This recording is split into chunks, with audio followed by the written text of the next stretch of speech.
Curious why it's called Project Harden. What's the background behind that? Actually, project names are picked at random, so there's no particular meaning to this name. It's just the name that comes out of the next name in the book. Can you tell us the origin of some of these firearms? A lot of these firearms, some of these firearms are still being traced. One of the things that the provincial weapons enforcement unit does is trace the origin of firearms. Most of these firearms we've traced so far originate from legal gun markets in the United States. So they were being trafficked to Canada somehow and ended up in Cornwall. Is there any indication as to where the weapons might have been going? Well, as Superintendent McKenna said, some of them, of course, have been found in Ottawa. We don't know exactly where they're going. We believe, drug trade requires firearms. And we believe that the firearms that were seized in this project were to facilitate drug trafficking.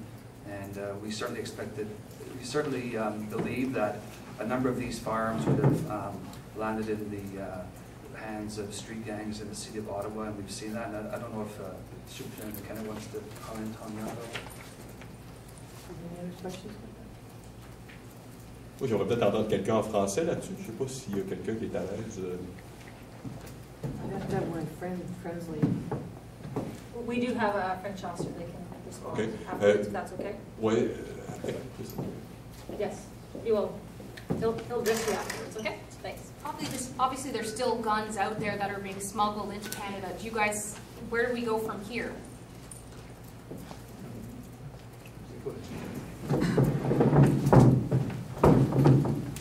Well, we're going to continue to work very hard on that. We've had great results here as a result of a really strong partnership, as you can see. We share intelligence, information. We have strong public support. The partnership is strong and ongoing, so we continue to work. There's more work to be done, certainly here and other parts of Canada. The key here is the integration of policing and the message to the public, really, that policing depends on the public to provide us with information. So you're encouraged to phone any of these agencies, the public, at any time if they have information on guns or any other commodity that is related to the border or elsewhere. Have any of these guns been traced to any crimes? I would have to turn to my partners who are more intimate with the details of the particular investigation. So just actually having these guns is a crime. So yes, they've been traced to those crimes. But if you mean have they been used in shootings and so on, no, we don't have any evidence to say that these particular firearms have been used in shootings. But every crime gun that we seize gets tested. It's sent through for forensic analysis at the Center of Forensic Science. So they have a database of crime guns and ballistics. So all of these guns will be test fired and they'll be matched against ballistics from known unsolved crimes. So should that happen, I'm sure you'll hear about it if there's follow-up charges from that. Can you explain a little bit about the process of the bust yesterday? A lot of people have asked, when you did the seizure at the business, why did everything get taken away from that business, basically torn apart? Right. So one of the strategies in dealing with organized crime is to have a robust proceeds of crime enforcement action. You often hear the adage that follow the money. Well, in this case, we emptied the business. They were all offense-related property. There was a court order in place to take the assets from the business. Essentially, if you use anything to further criminal offense, in this case, trafficking of firearms and controlled substances, that becomes what's known as offense-related property and can be seized, and the Crown will eventually make application for forfeiture of those items to the Crown. Can you explain how the business relates to the trafficking of firearms? Well, the business was, without getting into some of the evidentiary issues, I think it's the business was used as a place where these things were trafficked. Okay. And they came in from, I guess, Cornwall, the U.S. border and the region, and then sent to the other cities. You mentioned Longueuil, Ottawa. Was it how it was working? Again, I can't really get into some of the evidentiary issues because of the pending litigation, criminal litigation, but there were places of interest in Longueuil and Ottawa and South Glengarry Township. Various evidence was seized at all of those locations. But the entry point, is it in the region here, near Cornwall? The entry point, some are in Cornwall, some are other unknown border locations. Based on your interviews, do you know if the employees at the restaurant were aware of what was going on? Well, I think that's getting into some of the evidentiary issues, so if you don't mind, I'll just... What was the total amount of cash seized and the total amount of actual weapons? There's over $100,000 of cash. I don't have the exact number, but it's in hundreds of thousands of dollars. And well, the weapons are what we seized are what you have here. So. There are no more weapons than what's shown? No. Okay, and what's the street value of the drugs, approximately? Street value of the 3 kilos of cocaine depends on the, some could be over $100,000 or more, but often in our investigations when we seize 3 kilos, there's probably a lot of more kilos of cocaine that have gone before that. And the focus of this investigation was actually the stem of illegal firearms trafficking, but we typically see when we're dealing with firearms trafficking, drug trafficking is the primary source of income for those organized crime groups. Is it unusual for an organization like this to operate right across the street from a police department, as was this case? No, that is not unusual at all. And Danny, one of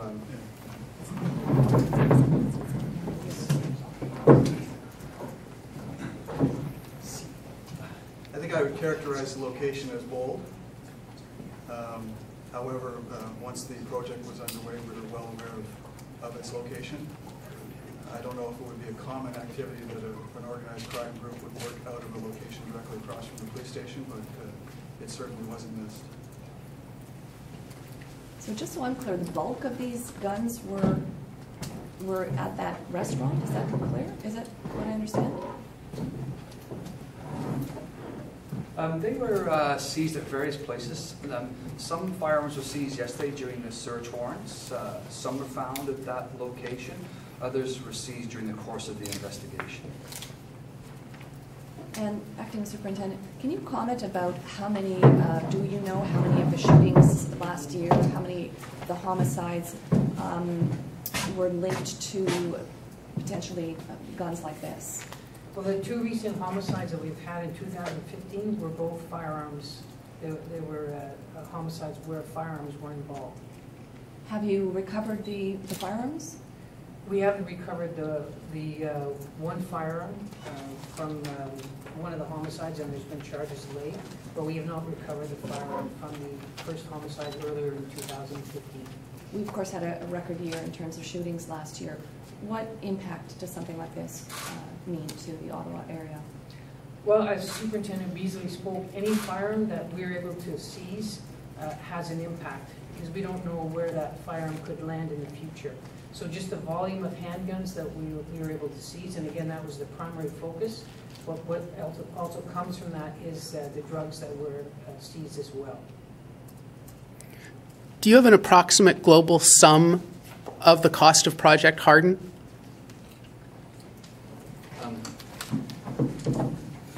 I do, but it's not something I'm prepared to release.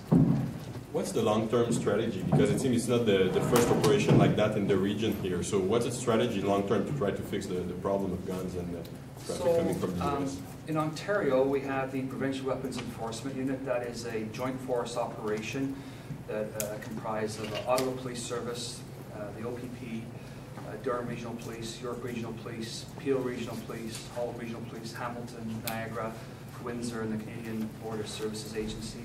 And we have a standing joint forces operation that targets illicit gun trafficking, illegal possession of firearms. They're very active. They respond to calls every day. They do major projects throughout Ontario. This is the kind of work they do on a daily basis. So the strategy, of course, we work very closely with our friends in the Homeland Security Investigations and the Alcohol and Tobacco Firearms Bureau of the United States.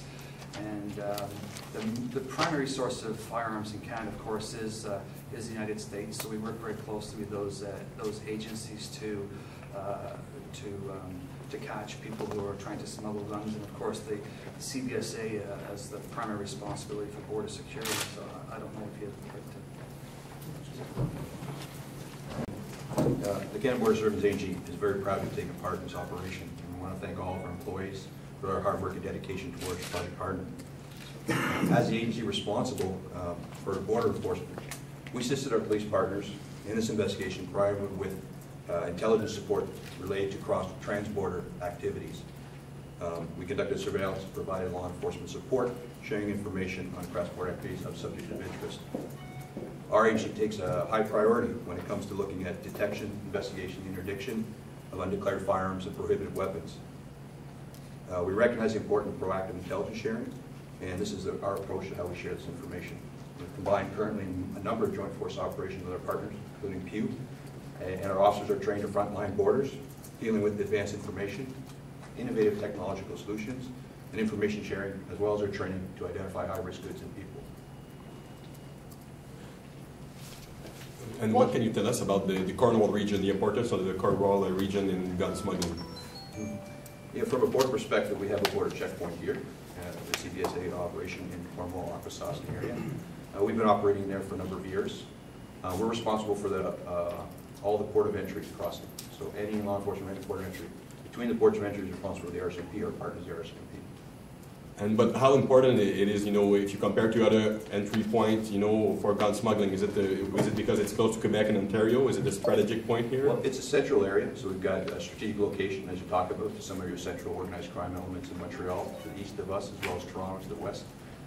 And this area has been an area in the past we've dealt with various contraband issues, including firearms. We have interdicted firearms at the border crossings. This is standard across Canada, and we've had operations addressing other ports of entry, especially in our southern Ontario area. Were any of the materials seized by officers at the border crossing? In this project, no. How are these guns entering Canada? Are they entering by water? I mean, this is a challenging area, obviously. Are they entering stuck under cars? What's their strategy typically? So in this project, for example, that the officers speak to and know the knowledge of it, historically, and dealing with other files, we have had firearms that are crossing through the border in vehicles. That has taken place. But in this case, I don't believe any of the firearms were connected. What we're doing now is we're going to be continuing to investigate the information. As is an ongoing investigation, we'll continue to look at the data, the evidence, what's there. Should there be additional Customs Act charges for importation to be filed, we'll follow up on those. What role did the officers in Mohawk Police have in this?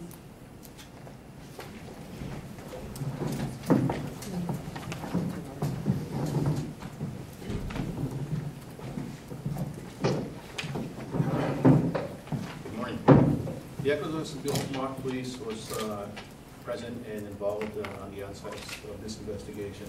We provide a lot of intelligence, we provide a lot of surveillance, and a lot of resources involved in the entirety of the investigation. On yesterday's date, members of the Mohawk Police emergency response team and joint investigative team, as well as the uniformed members of the service, executed a search warrant on Cornwall Island. During the search warrant, weapons and cocaine was seized.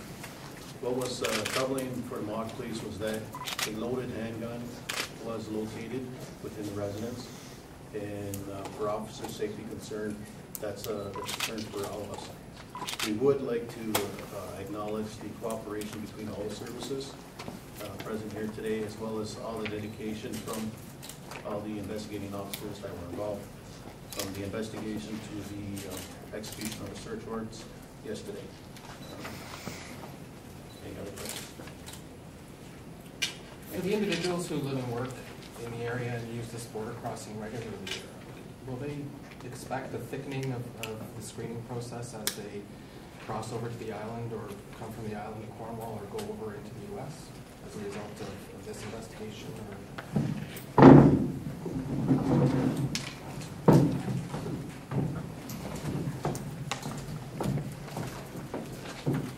Just to don't see how this impact is going to have any to the regular travelers across. We deal with over 3,000 vehicles a day crossing through the port of Cornwall. We process these people. Everybody's individually treated, processed based on risk, and I don't impact that anything from this project is going to say that there'll be an increase in what's happening here.